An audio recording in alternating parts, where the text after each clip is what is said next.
Welcome to the Banker Lamp. Please enjoy the video. You start by preparing the tracker and environment. Power the unit and confirm battery level or plug it in. This prevents mid-session drops. Mount the tracker so its sensors face the motion zone and are stable. Vibration ruins data. Once the LED shows ready, pair or connect to your host device following on-screen prompts. Make sure to grant any sensor permissions on your computer or phone so the stream isn't blocked. Now you're ready to begin initial calibration and capture. You now calibrate the system to match your scene. Start the built-in routine and perform the required motions slowly so algorithms learn baseline positions. Calibration removes drift. Next, tweak sensitivity and smoothing to balance responsiveness versus jitter, and set the capture rate in HZ to match your application.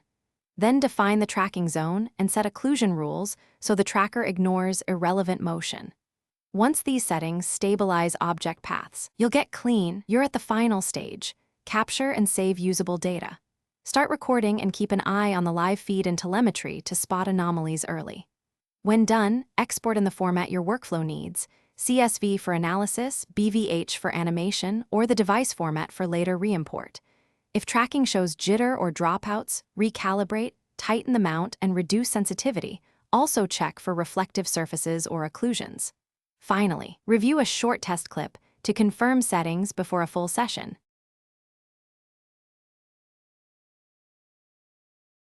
Thanks for watching. If this was helpful, leave a like and consider subscribing. See you next time.